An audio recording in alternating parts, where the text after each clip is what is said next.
Saya Junita Maya Pertiwi, biasa dipanggil Maya, ada di Suara Cita Edukasi.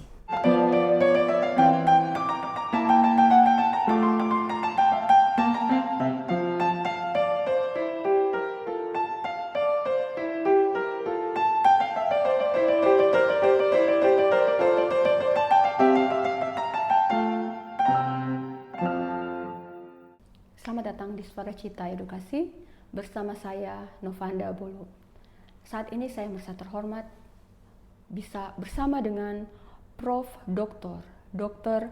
Junita Maya Pertiwi, spesialis neurologi, konsultan.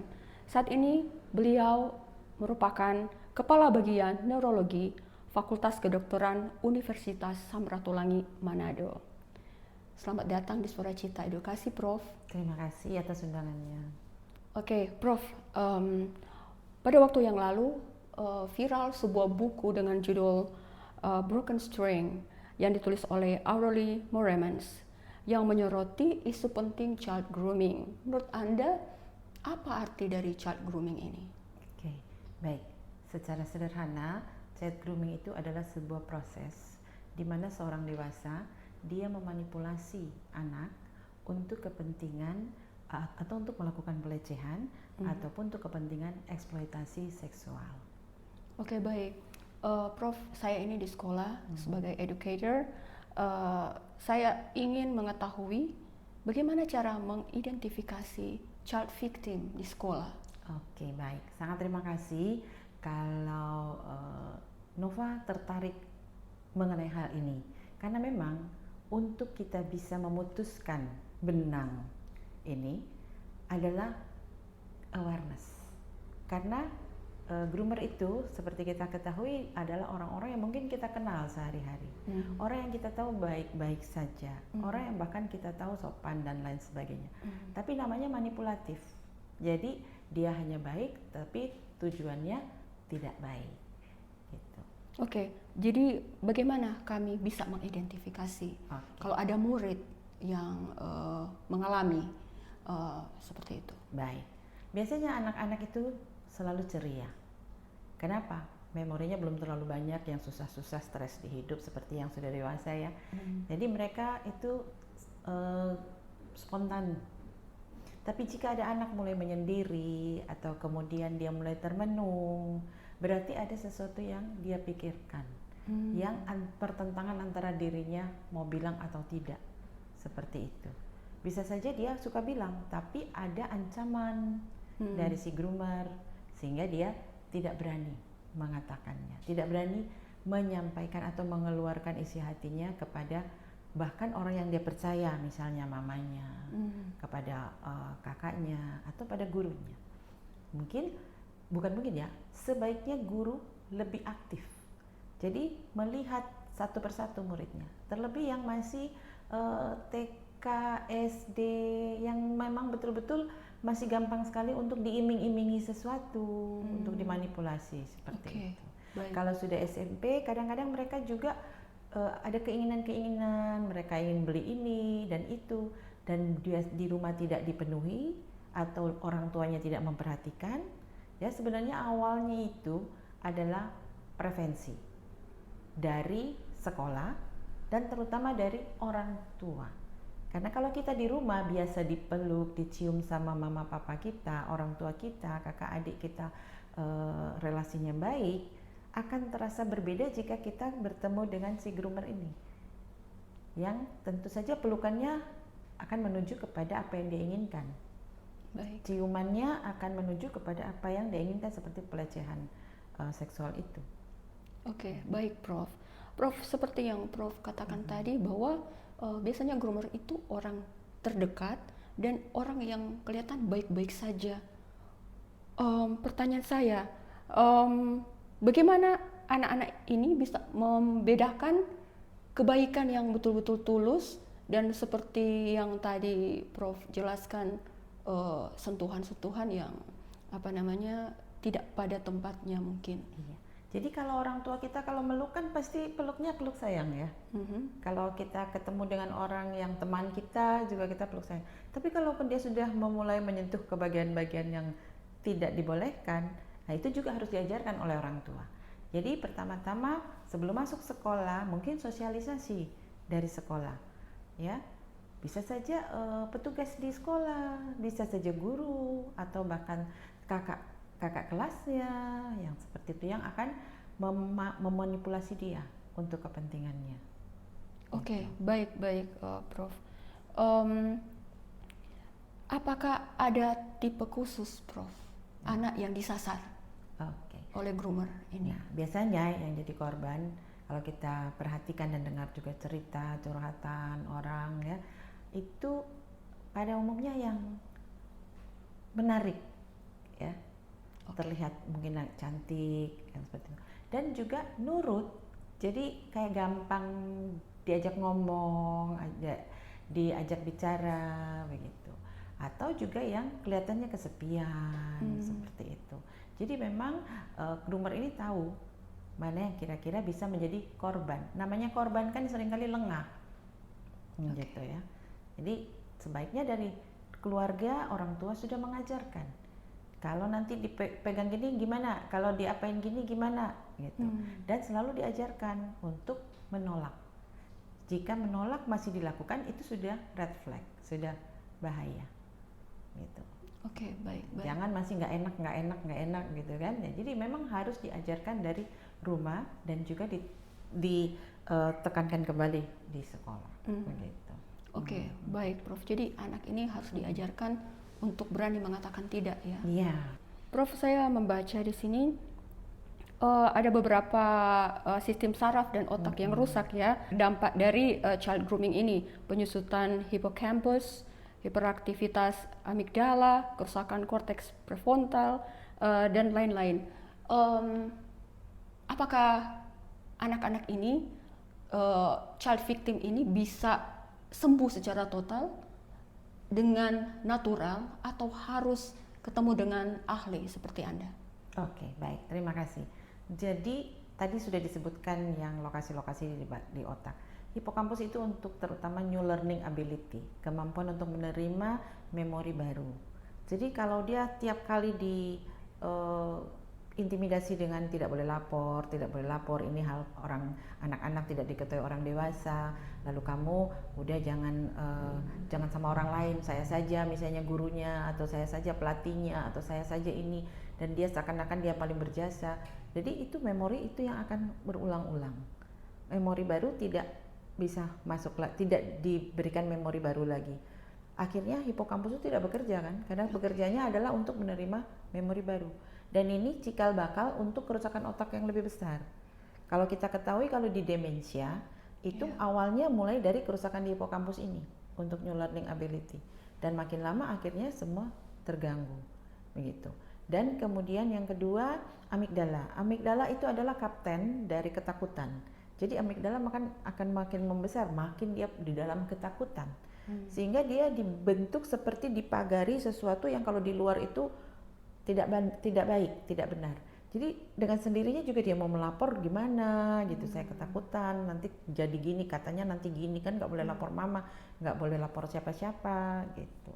Terus kemudian yang korteks prefrontal itu adalah untuk judgment. Kalau di hipokampus untuk menerima memori baru sudah terganggu, dia untuk menyalurkannya lagi kembali ke prefrontal bahwa ini adalah masalah, itu sudah terganggu. Jadi dia anggap ya normalnya begitu. Dia menjalani kehidupan yang sudah dibentuk oleh si groomer itu. Bisa sembuh nggak? Ya, oke. Baik, otak sesungguhnya itu setiap hari berubah. Jadi hari ini saya ketemu dengan Kanova, berbeda ya, karena memori baru masuk lain lagi ya, gitu. Jadi anak ini bisa ditreat. Tinggal kita lihat seberapa keparahannya. Kalau makin parah tentu butuh waktu lebih lama, butuh treatment dengan berbagai macam cara. Tapi kalau dia masih dengan orang tua, dia kemudian mau membuka diri, berarti itu kita lebih mudah untuk mendapatkannya. Kenapa? Karena support system dia itu ada. Dengan terapi cognitive behavior terapi juga bisa. Jadi karena apa? Karena neuroplastisitas dari otak itu sendiri. Apalagi anak-anak, mereka otaknya masih berkembang. Oke, baik. Prof, uh, bagaimana dengan seperti yang Prof bilang tadi, kan dalam kondisi yang tertekan, anak-anak ini mereka tidak bisa untuk mengeluarkan isi hati mereka kan. Seperti yang saya baca bahwa kasus Aureli ini ketika keluarganya melapor ke lembaga perlindungan anak tapi tidak disambut. Pertanyaan saya, Prof, kalau ada child victim yang menonton podcast ini, apa yang harus mereka lakukan? Oke, baik. Teman suara Cita Edukasi yang menonton saat ini, jika Anda adalah korban dari child grooming ini, nomor 1 harus berani. Karena ketakutan itu hanya akan tinggal dan tidak akan bisa keluar. Tapi jika Anda berani, datanglah kepada support system, yaitu keluarga. Siapa yang paling bisa dipercaya di rumah? Sebaiknya seorang ibu pasti merupakan yang paling bisa dipercaya oleh anak. Jadi yang utama adalah jangan takut. Waktu kita tidak takut, maka kita menggunakan human brain, di mana kita bisa mengambil keputusan, bisa mengambil pemilahan penyelesaian masalah apa. Seperti itu. Oke, baik Prof. Oke Prof, tadi kita sudah berbicara panjang lebar tentang child victim. Menurut keilmuan Anda, apakah ada yang salah secara anatomi di bagian otak daripada groomer ini sehingga berperilaku seperti itu? Oke, baik. Jadi kalau kita lihat dia kan berasal dari buku Broken String ya, yang tulis ya, dengan segala curhatan hatinya yang saya baca tuh bahkan tanpa edit, berlebihan sehingga benar-benar terasa curhatannya. Jadi di halaman pertama, di halaman judul itu sudah ada gambar yang kayak kita main Pinocchio itu, ada benang yang dimainkan. Jadi orang dewasa tapi masih ingin main. Oke, baik. Jadi orang dewasa anak-anak yang berada di tubuh orang dewasa. Biasanya nomor 1 apa? Kenapa dia mau main sama anak kecil? Nggak mau. Kalau memang dia suka kan harusnya dengan yang sesuai seumur, yang seumur, pokoknya sesuai, sudah dewasa lah ya, sudah dewasa. Kenapa dia masih mau main? Kenapa? Karena dia tidak mau tanggung jawab. Tanggung jawabnya tidak ada. Rasa tanggung jawab itu adalah perkembangan dari prefrontal. Jadi seringkali dia prefrontalnya tuh belum berkembang, dan kita tahu prefrontal itu perkembangan berfungsi dengan baik walaupun kelihatannya ada ya di sini gitu ya, tapi dari fungsi-fungsi otaknya tuh tidak terlihat. Dia tidak bertanggung jawab, melemparkan kesalahan kepada orang lain dan lain sebagainya, yang tidak bisa mengambil keputusan. Kalau gini, oh ya nanti aja atau gimana begitu. Jadi tidak dewasa. Kedewasaan itu sebenarnya apa? Bertanggung jawab. Jadi jika seseorang dalam tugasnya di mana saja dia berada, dia tidak bertanggung jawab, dia adalah anak-anak. Kenapa? Tidak mau tanggung jawab, tapi suka mengatur. Itu kan diskrepansi antara ini tetapi ingin ini. Disorder. Ordernya nggak nyampe. Gitu. Pingin ini tapi maunya gini.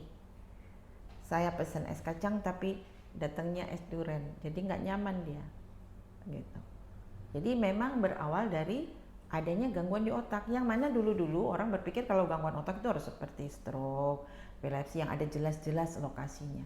Tapi sekarang pun sirkuitnya terganggu, itu juga bisa mengakibatkan gangguan. Mungkin kalau istilah yang awam dikatakan apa? NPD ya, Narcissistic Personal Disorder, pingin dia yang paling jago di mata si anak itu. Makanya cuman saya aja ya pelatih kamu, cuman saya aja guru kamu, cuman pokoknya menunjukkan bahwa dia diperhatikan khusus, tapi sebenarnya untuk diambilkan keuntungan. Gitu. Baik Prof.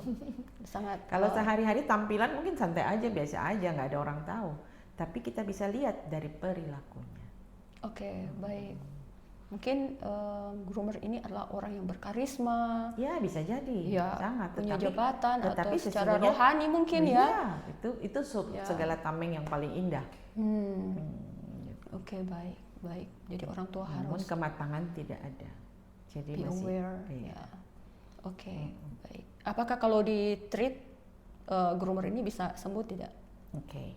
Jadi semua itu kalau kita di neurologi neurobehavior itu fungsi eksekutif adalah fungsi yang hanya dimiliki oleh manusia. Tidak dimiliki oleh makhluk Tuhan yang lain.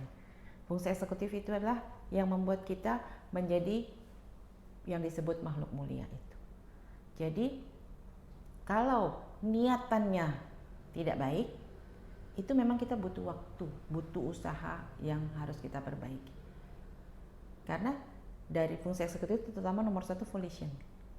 Kalau dia sudah niatnya sudah tidak baik, maka dia akan planning yang tidak baik. Sesudah planning dia akan purpose action, dia akan melakukan apa yang tidak baik itu. Dan setelah dia pernah berhasil sekali, dia akan mengulang-ulang. Jadi seandainya pun di penjara, tapi tidak diperbaiki perilakunya, bisa saja dia keluar penjara menjadi seperti ular. Ular kalau dia istirahat, ganti kulit jadi lebih hebat lagi. Nah, jadi memang kedua-duanya baik, si groomer maupun victimnya harus ditreat. Baik, baik, Prof. Oke, baik. Kan sesama manusia, kita harus memperlakukan mereka sebagai sesama manusia. Jangan hanya sekedar dihukum, tidak menyelesaikan persoalan. Oke, baik, Prof. Oke, Prof, sekarang kita bercerita tentang kehidupan Anda. Saya melihat di media sosial Anda begitu mengutamakan kemanusiaan. Menjadi seperti saat ini, tentulah ada orang-orang hebat yang artinya menjadi inspirasi bagi Anda. Itu adalah ibu saya. Oke, baik. Ibu saya, beliau itu yang membuat saya memiliki moto dalam hidup adalah never give up of a good thing. Oke. Jadi kalau itu memang hal itu baik, apalagi benar, fight. Saya nggak pusing jika orang bilang gini, orang bilang gitu. Kalau kita sudah berpikir yang baik dan benar, selesai. Makanya ikuti saja aturan.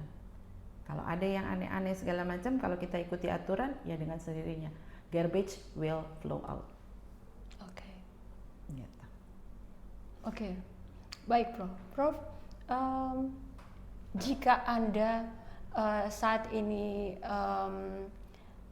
berumur 90 tahun, apa yang akan Anda nasihati kepada diri Anda di waktu muda? Kalau saya 90 tahun, lalu saya menasihati diri saya pada saat ini. Yes. Jalani saja. Karena memang saat ini pun saya sudah menjalani hidup ini apa adanya.